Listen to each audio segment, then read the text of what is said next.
Regarde tes mains, regarde ta vie, regarde cet espace étroit où tu te sens à l'étroit, ce désert de stagnation où tes prières semblent rebondir contre un plafond de bronze.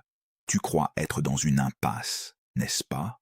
Tu penses que le silence de Dieu est une preuve de son absence, que tes chaînes sont le verdict final de ton existence. Réveille-toi, soldat de l'élite. Si tu m'écoutes aujourd'hui, c'est que le temps de ton aveuglement est révolu. Ce que tu appelles une prison, le royaume l'appelle une forge. Ce que tu qualifies de tragédie, la sagesse éternelle le définit comme une incubation.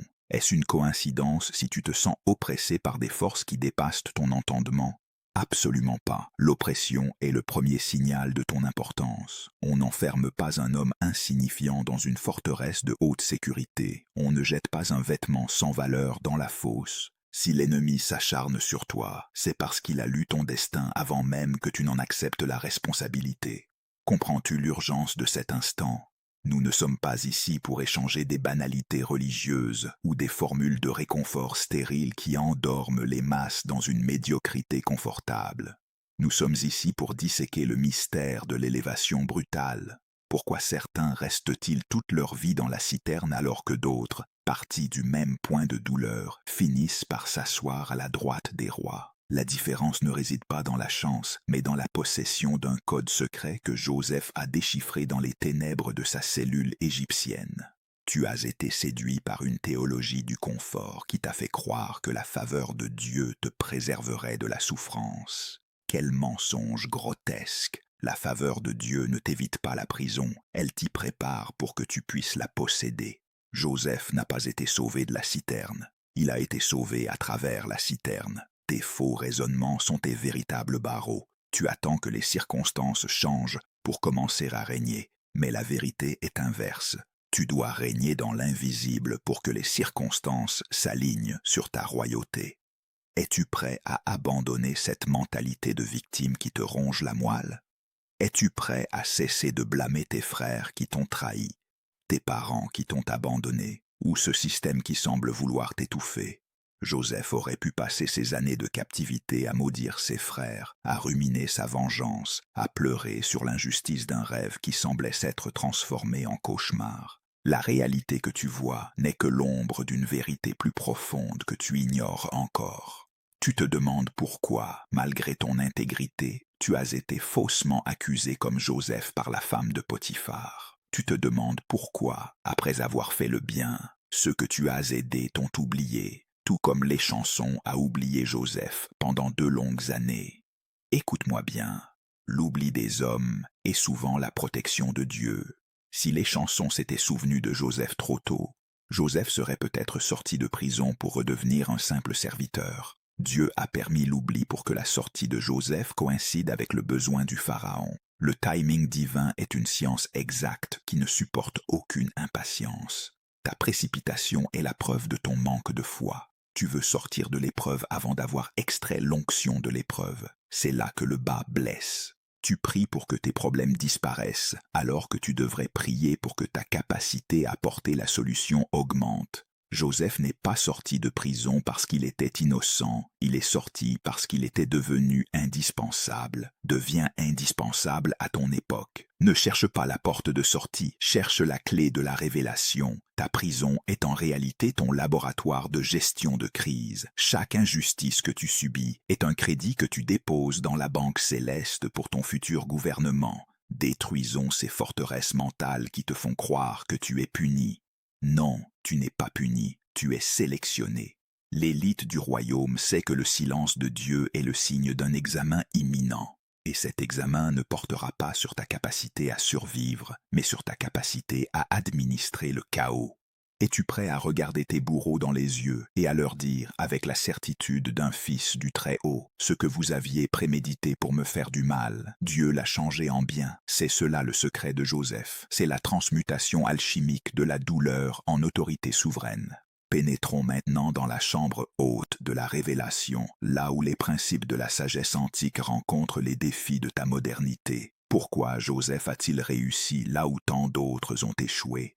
La réponse ne réside pas dans son talent, mais dans sa gestion de la fréquence spirituelle. Joseph possédait ce que j'appelle l'ADN de l'intendant. Même lorsqu'il était un esclave dans la maison de Potiphar, il ne se comportait pas comme une propriété, mais comme un copropriétaire de la vision. Il traitait les biens d'un autre avec plus de soin que s'ils étaient les siens. C'est une loi universelle. Si tu n'es pas fidèle dans ce qui est à autrui, qui te donnera ce qui est à toi? La plupart des gens aujourd'hui attendent d'avoir leur propre entreprise, leur propre ministère ou leur propre maison pour exceller. Joseph, lui, a manifesté l'excellence dans la captivité. Il a transformé la maison de son maître en un empire de prospérité avant même d'avoir un sou en poche. Sa royauté était interne avant d'être externe. Il ne portait pas encore la bague sigillaire du pharaon, mais son esprit était déjà couronné. Comprends-tu cette nuance? La manifestation physique suit toujours la conviction métaphysique. Si tu te sens pauvre, aucune somme d'argent ne te rendra riche. Si tu te sens esclave, aucune libération ne te rendra libre. La prison de Joseph n'était qu'une extension de l'ordre qu'il portait en lui. Il a apporté l'ordre dans le chaos carcéral, et c'est cet ordre qui a attiré la lumière du trône.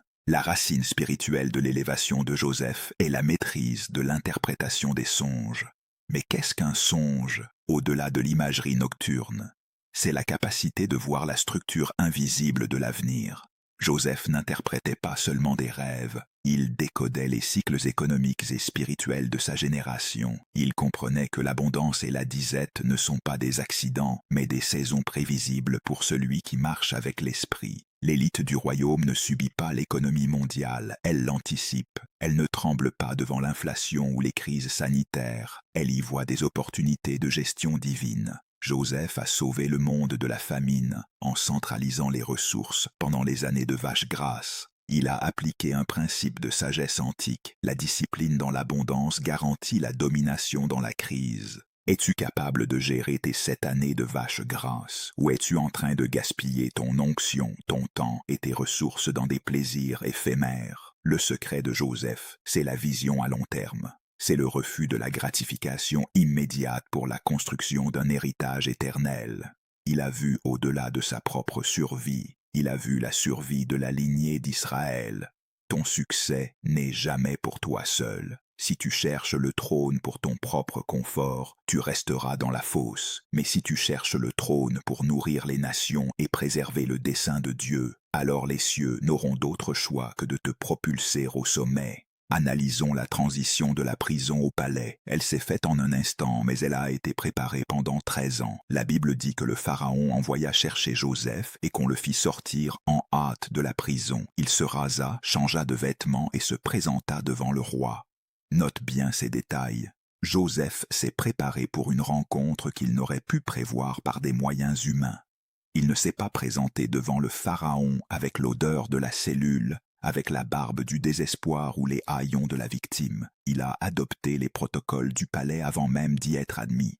C'est ici que réside la sagesse pour toi, guerrier de l'élite. Tu dois te raser les stigmates de ton passé. Tu dois changer tes vêtements mentaux. Tu dois cesser de parler le langage de tes problèmes pour commencer à parler le langage des solutions royales. Le Pharaon n'avait pas besoin d'un prisonnier qui se plaignait. Il avait besoin d'un conseiller qui dominait. La révélation profonde est celle-ci. Ton opportunité ne viendra pas quand tu seras prêt, selon tes propres critères, mais quand tu seras devenu l'incarnation de la réponse au problème de celui qui détient les clés de ton élévation. Le monde ne paie pas pour tes besoins, il paie pour tes solutions. Joseph est devenu le vizir de l'Égypte non pas par pitié, mais par nécessité stratégique. L'onction de Joseph, c'est l'onction de l'administration de la crise. C'est la capacité de rester calme quand tout le monde panique, de voir des greniers là où d'autres voient la poussière, de pardonner là où d'autres cherchent la vengeance, car le plus grand test de Joseph n'a pas été la prison, mais le palais. Aurait-il l'orgueil de se venger de ses frères? Non, il a compris que son élévation servait un but plus grand que son ego. Il est devenu le gardien de la destinée de son peuple. Il est temps de passer du savoir au pouvoir, de la théorie à l'exécution. L'élite ne se contente pas d'écouter des paroles de sagesse, elle les transforme en décrets d'autorité. Le protocole pratique que tu dois appliquer dès cet instant est celui de la souveraineté intérieure. Premier point, identifie ta prison actuelle, non pas comme un lieu géographique, mais comme un état de conscience. Quelle est la barrière qui t'empêche de manifester ton plein potentiel? Est-ce la peur, le manque de discipline ou l'attachement à des blessures passées? Tu dois prendre la décision irrévocable de ne plus laisser cet environnement dicter ton identité. Joseph était un prince dans son cœur alors qu'il portait des chaînes aux pieds. Déclare aujourd'hui que ton environnement n'est plus le maître de ton destin. Deuxième point, cherche à servir là où tu es. Ne méprise pas les petites tâches. Si tu es employé, sois le meilleur employé que cette entreprise ait jamais connu. Si tu es dans un ministère naissant, sers avec une ferveur qui effraie les démons. L'excellence est le parfum qui attire les rois. L'onction de Joseph s'active dans le service, pas dans la spéculation passive. Troisième point, développe ton discernement spirituel. Demande au Saint-Esprit de te donner l'interprétation des signes de ton temps. Ne sois pas un observateur des événements, sois un interprète des desseins divins. Maintenant, lève-toi dans ton esprit, nous allons briser les cycles de stagnation. Je décrète et je déclare sur ta vie que les verrous de fer de la prison où l'on a tenté de t'enfermer volent en éclats en cet instant précis. Tout décret de condamnation, toute fausse accusation qui a pesé sur ton nom pour ternir ta réputation et bloquer ton avancement, je les annule par le sang de l'Alliance éternelle. Comme Joseph a été sorti en hâte de sa cellule, je décrète une accélération divine dans ta saison. Ce qui aurait dû prendre 10 ans prendra 10 mois. Ce qui semblait être une impasse devient une rampe de lancement. Je brise l'esprit de l'oubli qui a empêché tes bienfaiteurs de se souvenir de toi. Je commande à tes chansons de se réveiller et de mentionner ton nom dans les oreilles de ceux qui ont le pouvoir de te promouvoir. Tu ne seras plus caché dans l'ombre. La lumière du trône te cherche et elle te trouvera, car tu as en toi la solution dont le monde a besoin. Je maudis la racine de la mentalité de victime dans ton âme. Reçois maintenant l'esprit de domination, l'esprit de sagesse et d'intelligence qui habitait Joseph. Tu n'es pas né pour survivre à la famine, tu es né pour gérer les ressources du roi des rois. Le temps de ton humiliation est terminé, le temps de ta manifestation est arrivé. Que le sceau de l'Éternel soit maintenant apposé sur tes entreprises. Je libère sur toi une onction de faveur inhabituelle, que partout où tu poseras la plante de tes pieds, tu sois reconnu comme un fils du royaume, une autorité établie par le ciel, que ton intelligence soit aiguisée comme le diamant pour trancher les problèmes complexes, que ta présence même apporte la paix et l'ordre dans les environnements chaotiques. Je te bénis de la bénédiction de Joseph, que tu sois un rameau fertile près d'une source, et que tes branches s'élèvent par-dessus la muraille, que les archers de la méchanceté te tirent des flèches, mais que ton arc reste ferme, et que tes mains soient fortifiées par le bras du puissant de Jacob. Je scelle ces paroles dans ton esprit, qu'elles ne soient pas seulement des sons, mais des semences de gloire qui germent instantanément. Le palais t'attend, mais n'oublie jamais que c'est Dieu qui t'y conduit pour sa gloire seule. Si tu acceptes ce mandat, si tu sens dans tes entrailles que cette parole est ton passeport pour ton futur, ne reste pas silencieux. Le silence est pour les esclaves, le décret est pour l'élite. Scelle cet enseignement par un « Amen » de puissance dans les commentaires, non pas comme une simple formalité, mais comme un acte prophétique de possession de ton territoire. Partage ce message comme une semence de réveil pour ceux qui dorment encore dans leur prison. Car c'est en élevant les autres que nous stabilisons notre propre trône. Que la grâce, la force et la souveraineté du Très-Haut t'accompagnent. Tu es l'élite, tu es le royaume, et désormais, plus rien ne pourra t'arrêter sur le chemin de ton palais. Triomphe, car ton roi a déjà vaincu. L'immobilité est l'illusion des ignorants, mais pour l'élite, chaque seconde de silence est une préparation à l'exercice du sceptre. Tu as franchi le seuil de la compréhension élémentaire et maintenant, ton esprit réclame les mécaniques précises de la domination pour transformer ton secteur professionnel, ton entreprise ou ton ministère en un empire qui reflète la gloire du Très-Haut. Tu dois revêtir l'armure de l'administrateur céleste. Joseph n'a pas seulement prié, il a structuré, il n'a pas seulement espéré, il a anticipé. Voici les 12 protocoles de l'excellence souveraine qui feront de toi l'unique solution à l'angoisse des puissants de ce monde. Écoute avec ton esprit, car ces codes ne sont pas des conseils de gestion humaine, mais des décrets de gouvernement spirituel. Le premier protocole est celui de la vision territoriale. Joseph, dans la maison de Potiphar, ne se voyait pas comme un esclave s'occupant de corvées, mais comme le gardien de l'ordre dans un territoire qui lui était confié. Tu dois cesser de voir ton poste de travail comme un lieu de survie. Regarde-le comme ton premier champ de bataille. Quel que soit l'endroit où tes pieds se posent, tu dois en cartographier les failles, les besoins et les flux de puissance. L'élite ne subit pas son environnement, elle le décode. Ton patron, tes clients, tes concurrents ne sont pas des obstacles, ce sont des variables dans une équation que tu es seul capable de résoudre. Si tu ne peux pas visualiser la prospérité de l'entreprise d'un autre, tu ne seras jamais capable de porter le poids de la tienne. Le deuxième protocole réside dans la sanctification du détail. La Bible nous enseigne que tout ce que Joseph touchait prospérait entre ses mains. Pourquoi? Parce qu'il introduisait la fréquence de la perfection divine dans chaque acte subalterne. La médiocrité est une insulte au Créateur. Si tu rédiges un rapport, si tu nettoies un bureau, ou si tu codes un logiciel, fais-le avec une précision telle que les démons tremblent devant ton intégrité. L'excellence est ton acte d'adoration le plus violent. Elle crée une aura d'irréprochabilité qui force le respect des païens et attire l'attention des rois. Ne cherche pas la promotion, cherche la perfection de l'exécution. La promotion n'est que la conséquence naturelle d'une excellence qui ne peut plus être contenue dans l'ombre. Le troisième protocole est le bouclier de l'intégrité radicale. Quand la femme de Potiphar a tenté Joseph, elle ne lui offrait pas seulement un plaisir charnel, elle lui proposait un raccourci vers le pouvoir par la compromission. L'élite rejette les raccourcis qui souillent le vêtement de l'onction. Ton intégrité est ta monnaie d'échange dans les cieux. Si tu acceptes de tricher sur tes comptes, de mentir à tes partenaires ou de trahir tes valeurs pour un gain immédiat, tu vends ton trône pour un plat de lentilles. Joseph a préféré la prison avec son Dieu plutôt que le lit d'une reine avec une conscience souillée. Sa fidélité dans le secret a bâti sa légitimité dans le public. Comprends-tu que ton refus de la corruption est ce qui te rendra inébranlable lorsque les tempêtes économiques balayeront les bâtisseurs de sable? Le quatrième protocole est la maîtrise de l'intelligence émotionnelle et spirituelle. Dans la prison, Joseph s'est soucié du visage triste de l'échanson et du panetier. Il n'était pas consumé par sa propre douleur, mais attentif aux tourments des autres. C'est le secret des grands leaders, la capacité de lire l'invisible derrière les expressions visibles.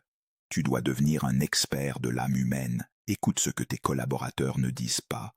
Identifie les frustrations de ton marché avant qu'elles ne soient formulées. Ta capacité à apporter du réconfort et de la clarté dans le chaos émotionnel de ton environnement fera de toi un point d'ancrage indispensable. L'autorité ne s'impose pas par la force, elle s'établit par la démonstration d'une sagesse supérieure qui apaise les tempêtes intérieures de ceux qui t'entourent. Le cinquième protocole concerne l'architecture du silence. Joseph n'a pas crié son innocence à tous les passants. Il a laissé ses résultats parler pour lui. Il y a une puissance mystique dans le retrait et la discrétion. Trop de croyants gaspillent leur énergie en parlant de leurs projets avant qu'ils ne soient nés. L'élite travaille dans le secret pour que la manifestation soit éclatante. Apprends à garder tes stratégies sous scellé. Ne révèle l'interprétation du songe qu'à celui qui a le pouvoir de te faire sortir de la fosse. Ton silence n'est pas de la faiblesse, c'est une accumulation de potentiel énergétique qui explosera au moment opportun pour aveugler tes adversaires par ton succès soudain. Le sixième protocole est l'ajustement de la fréquence royale. Lorsque Pharaon a appelé Joseph, ce dernier s'est rasé et a changé de vêtements. Il a compris que pour entrer dans une nouvelle dimension, il devait abandonner les stigmates de la dimension précédente. Tu ne peux pas conquérir le futur avec les habitudes du passé. Quelles sont les mentalités de prisonnier que tu traînes encore? Ton langage, ta posture, ta gestion du temps doivent refléter le palais que tu habites déjà en esprit. Prépare-toi pour l'opportunité avant qu'elle ne frappe à ta porte. Si le poste de tes rêves se libérait demain, aurais-tu les compétences, l'allure et la maturité nécessaires pour l'occuper sans trembler? L'élite vit dans un état de préparation perpétuelle, car elle sait que le timing divin ne prévient pas. Le septième protocole est la science de l'anticipation stratégique.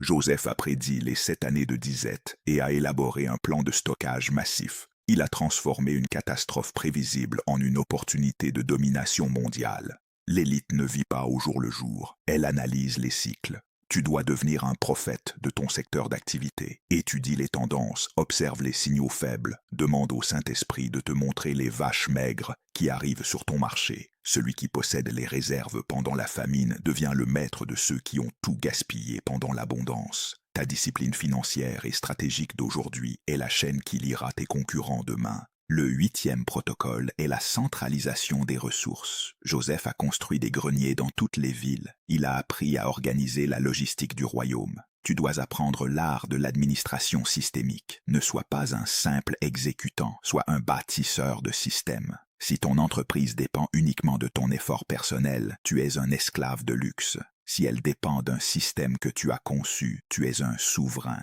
Apprends à déléguer, à automatiser, à structurer pour que l'onction puisse couler sans être freinée par les limites de ton humanité. L'ordre est le vêtement de la puissance. Là où règne le désordre, l'onction se retire. Le 9e protocole est l'autorité par la solution unique. Pharaon n'a pas choisi Joseph parce qu'il était gentil, mais parce qu'il était le seul à posséder la réponse. Tu dois devenir le détenteur d'une expertise si rare et si profonde que ton secteur ne peut plus fonctionner sans toi. Ne sois pas une commodité remplaçable, sois une nécessité vitale. Cultive ton don spécifique, ce secret de Joseph, que personne d'autre ne peut imiter. Quand tu es la solution au problème du roi, le roi devient le serviteur de ta vision. Ton talent n'est pas pour ta gloire, il est l'appât divin pour capturer les ressources des nations. Le 10e protocole est la diplomatie de la grâce. Une fois au pouvoir, Joseph n'a pas utilisé sa position pour écraser ceux qui l'avaient blessé. Il a utilisé son autorité pour restaurer sa famille et préserver l'avenir. L'élite ne cherche pas la vengeance, elle cherche l'accomplissement du dessein de Dieu. Ta capacité à pardonner à tes anciens bourreaux professionnels et à les intégrer dans un plan plus grand est la preuve ultime de ta royauté. La haine est une charge trop lourde pour un homme qui porte une couronne. Libère ton passé pour que tes mains soient libres de saisir les rênes de ton futur. Ta grandeur se mesure à la taille des offenses que tu peux couvrir par ta bienveillance. Le 11e protocole est la fidélité à l'alliance. Joseph n'a jamais oublié qu'il était un Hébreu en Égypte. Son succès n'a pas dilué son identité, il l'a renforcée. Ton succès professionnel ne doit jamais t'éloigner de l'autel. Plus tu montes en grade, plus tu dois descendre dans l'intimité avec le roi des rois. Ne laisse pas l'or de l'Égypte remplacer la gloire de la présence. Ton autorité sur terre est directement proportionnelle à ta soumission au ciel. Si tu t'élèves par toi-même, tu tomberas par toi-même. Mais si tu es élevé par la main de Dieu, aucune coalition humaine ne pourra te destituer. Enfin, le 12e protocole est la transmission de l'héritage. Joseph a fait promettre que ses os seraient ramenés en terre promise. Il voyait au-delà de sa propre vie. L'élite du royaume ne travaille pas pour une fiche de paix, mais pour des générations qu'elle ne verra jamais. Construis des structures qui te survivront. Forme des disciples qui porteront ton flambeau plus loin que toi. Ton influence ne doit pas s'arrêter à ta retraite ou à ton dernier souffle. Elle doit devenir une fondation sur laquelle d'autres bâtiront le palais de la prochaine saison. C'est cela, la véritable domination. Imprimer l'éternité dans le temps. Guerrier de l'élite. Ces 12 protocoles ne sont pas des suggestions. Ils sont la constitution de ta nouvelle réalité. Si tu les appliques avec la rigueur d'un soldat et la foi d'un prophète, ton secteur professionnel ne sera plus le lieu de ton calvaire, mais le trône de ton autorité. Tu ne seras plus celui qui cherche du travail, tu seras celui qui crée des destinées. Tu ne seras plus celui qui subit les crises, tu seras celui qui les gère pour le compte du royaume. L'Égypte a dû se mettre à genoux devant Joseph parce qu'il portait en lui la réponse du ciel. Le monde attend que tu sortes de ta prison mentale pour lui montrer comment on transforme un désert en un jardin. Es-tu prêt à raser ton passé et à revêtir ton habit de vizir? Le pharaon de ton industrie est déjà en train de faire un rêve qu'il ne peut expliquer, et c'est toi qui l'appelleras bientôt. Ne manque pas le rendez-vous de ton couronnement. Écoute le murmure de la sagesse souveraine, car voici le secret que les bâtisseurs de ce monde ne peuvent percevoir. Pour neutraliser celui qui dresse des embûches dans l'ombre de tes bureaux ou dans les coulisses de ton industrie, tu n'as pas besoin de lever la voix, mais de hausser ta fréquence spirituelle. La stratégie de l'ombre consiste à devenir invisible au radar de la haine par une ascension vibratoire brutale. Tes ennemis se nourrissent de ta réaction, prive-les de cette nourriture. Ton silence n'est pas un vide, c'est un bouclier de plomb. Quand ils calomnient, laisse la gloire de tes résultats consumer leurs mensonges. C'est le principe de l'autel inversé. Chaque pierre qu'ils jettent contre toi est une pierre que Dieu utilise pour bâtir ton piédestal. Ne combats pas la poussière, deviens le vent qui l'emporte. Par ta seule présence habitée par l'esprit, tu crées une confusion paralysante chez l'imposteur, car la lumière ne discute pas avec l'obscurité, elle l'annule simplement par son existence. Je scelle maintenant ce parcours initiatique dans les profondeurs de ton âme. Que le sceau de l'Éternel, celui qui a ouvert les portes de fer pour Joseph, s'appose sur ton front et sur tes projets. Je libère sur toi l'onction du 3e jour, celle de la résurrection hors de la fosse et de l'installation immédiate sur le trône. Je décrète que tout complot ourdi dans les conseils secrets contre ta promotion se retourne, en cet instant précis, en un levier pour ton élévation. Que le trouble saisisse le camp de tes adversaires, tandis que tu marches, calme et impérial, vers ton destin. Tu es désormais l'administrateur des mystères, le gardien des ressources, le vizir couronné de ta propre réalité. La prison est une relique du passé, le sceptre est ta réalité présente. Saisis-le avec la poigne d'un lion et la sagesse d'un fils du Très-Haut. Va, règne et domine, car le royaume t'a choisi pour manifester sa splendeur sur la terre des vivants. Amen.